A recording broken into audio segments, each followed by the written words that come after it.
Salam sejahtera dan salam sorakku sayang bersama saya Grace Chun Lee.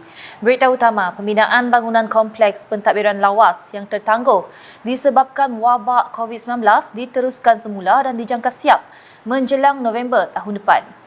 Timbalan Premier Sarawak, Dato' Amar Awang Tengah Ali Hassan memberitahu, projek pembinaan bangunan 15 tingkat tersebut yang sepatutnya siap pada hujung tahun lepas hanya mencapai tahap 19.52% siap pada ketika ini. Beliau maklumkan selain tertangguh disebabkan COVID-19, pihak kontraktor juga mengalami masalah dari segi tenaga kerja untuk pembinaan bangunan berkenaan. Jadi kita telah pun berbincang bagaimana kontraktor ini dapat mengawalkan penyiapan kompleks ini. Jadi pihak kontraktor sudah ada mengungkapkan dia punya cash out plan. Salah satu daripadanya ialah untuk memanjangkan masa untuk bekerja, dan ini bergantung kepada kelulusan yang dipohon oleh mereka untuk mendapatkan tenaga kerja daripada luar. Beliau berkata demikian selepas melakukan lawatan ke tapak projek tersebut bersama Timbalan Menteri Pembangunan Infrastruktur dan Pelabuhan Sarawak, Aidil Ariwo pada Khamis. Sehubungan itu, Dato' Amar Awang Tengah yang juga merupakan Ahli Dewan Undangan Negeri Adun Bukit Sari menyeru masyarakat di sekitar lawas yang mempunyai kemahiran dalam kerja-kerja pembinaan untuk merebut peluang untuk bekerja di situ.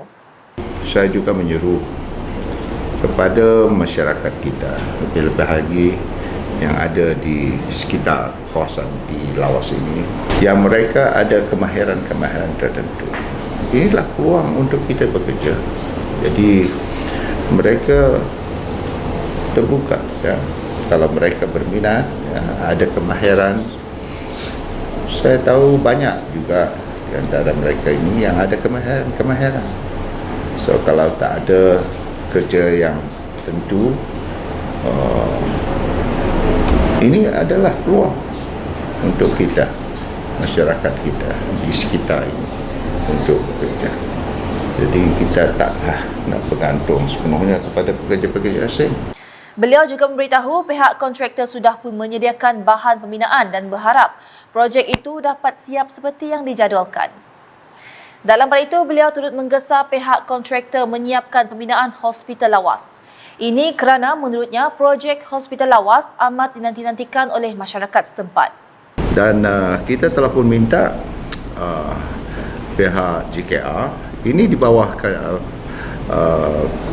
JKR Federal, ya, dan untuk monitor perkembangan pembinaan hospital ini, dan dalam masa yang sama kontraktor juga akan mengungkapkan plan-plan tindakan mereka bagaimana untuk memastikan hospital ini dapat disiapkan lebih awal seperti apa yang dijualkan, supaya ianya dapat beroperasi.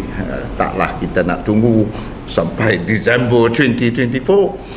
Dan projek ini begitu penting sekali. Ini adalah hasrat masyarakat lawas daripada dulu lagi. Dan kita telah pun minta projek ini daripada dulu lagi. Selepas itu, Dato' Amar Awang Tengah bersama rombongan telah melakukan lawatan ke tapak projek pembinaan klinik kesihatan lawas yang telah berada pada tahap kemajuan 64.42% siap setakat ini. Beliau telah diberikan taklimat berkenaan dengan perkembangan pembinaan projek dan berharap projek ini dapat disiapkan mengikut jadual yang telah ditetapkan.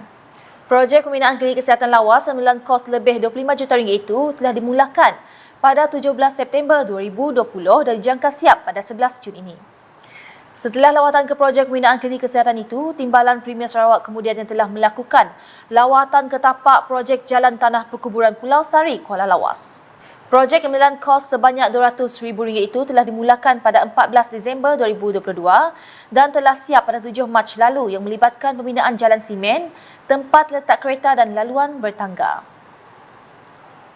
Laporan seterusnya, Timbalan Menteri di Jabatan Premier Sarawak, Hal Ehwal Korporat, Penerangan dan Lukas Dato' Abdullah Saidul mengadakan sesi perjumpaan bersama Timbalan Setiausaha Kerajaan Sarawak Operasi Dato' Hee Chang Kee di Ibu Pejabat Unit Komunikasi Awam Sarawak UKAS di bangunan Baitul Makmur 1 Kuching pada Jumaat. Turut hadir dalam sesi perjumpaan tersebut adalah pengarah UKAS Samuel Simon serta pegawai-pegawai kanan UKAS. Dalam sesi perjumpaan tersebut, pengarah UKAS telah menyampaikan taklimat berkaitan hala tuju dan perancangan pelbagai aktiviti yang melibatkan pengoperasian di UKAS. Antara tumpuan perbincangan dalam sesi perjumpaan tersebut adalah mengenai penganjuran persidangan media. Dalam pertemuan itu, turut dibincangkan mengenai sambutan ulang tahun kelima UKAS pada 1 Ogos depan. Pelbagai aktiviti menarik telah disusun bagi memeriahkan serta mewarnai majlis sambutan itu kelak. Perkara lain yang disentuh ialah mengenai bengkel perancangan strategik UKAS. Beralih ke perkembangan selanjutnya, Kerajaan Sarawak sentiasa memberi tumpuan kepada pendidikan dari peringkat awal sehingga ke peringkat yang lebih tinggi. Menurut Timbalan Menteri Perancangan Bandar, Pentadbiran Tanah dan Alam Sekitar Sarawak, Datuk Len Tali Saleh, banyak peruntukan telah disalurkan untuk memajukan sistem pendidikan di negeri ini. Datuk Len yang juga Adun Kuala Rajang menjelaskan skim bantuan pendidikan Kuala Rajang salah satu bantuan yang sentiasa disalurkan sepanjang tahun khusus bagi mereka yang melanjutkan pelajaran ke peringkat yang lebih tinggi. Kita berpandukan kepada maklumat-maklumat yang terkini daripada guru besar, guru-guru dari sekolah untuk mengajukan nama-nama mereka yang layak, terutama sekali bagi ibu bapa yang berpendapatan rendah ataupun dalam B40 ataupun M40 ke peringkat kekanannya. Kerana kebanyakan keluarga-keluarga di sini mempunyai anak-anak yang pergi ke sekolah, bukan satu, kemudian mungkin dalam 3-4 orang. Jadi oleh sebab itulah pendekatan yang saya ambil selama ini adalah satu-satunya pendekatan untuk meringankan bebanan yang dihadapi oleh ibu bapa. Beliau berkata demikian ketika ditemui media dalam program Back to School Dewan Undangan Negeri Kuala Rajang di Serikei pada Jumaat. Dalam program tersebut, seramai 50 orang murid dari Sekolah Rendah Abang Haji Matahir Serikei telah menerima bantuan pembelian barangan keperluan sekolah seperti baju, seluar, beg dan kasut. Secara keseluruhan, seramai 1,230 orang pelajar dari kawasan Dun Kuala Rajang telah dikenal pasti untuk menerima bantuan program Back to School pada tahun ini. Paparan seterusnya, Timbalan Menteri Tenaga dan Kelestarian Alam Sekitar Sarawak, MESTI Dr. Hazlan Abang Hipni, mengadakan pertemuan bersama Menteri Sumber Asli, Alam Sekitar dan Perubahan Iklim NRECC Nik Nazmi Nik Ahmad di pejabatnya di Kuala Lumpur baru-baru ini. Pertemuan tersebut adalah bagi membincangkan beberapa perkara berkaitan mewujudkan jalinan hubungan kerjasama strategik di antara kedua-dua kementerian pada masa akan datang. Dalam perbincangan itu, Dr. Hazlan dan Nik Nazmi juga telah menyampaikan taklimat yang memfokuskan mengenai fungsi dan peranan kementerian masing-masing. Turut hadir ialah Timbalan Menteri NRECC Datuk Seri Huang Tiong Si, Peguam Besar Negeri Sarawak Datuk Seri Talat Mahmud Abdul Rashid dan Setiausaha Tetap MESTI Abang Ahmad Abang Murni.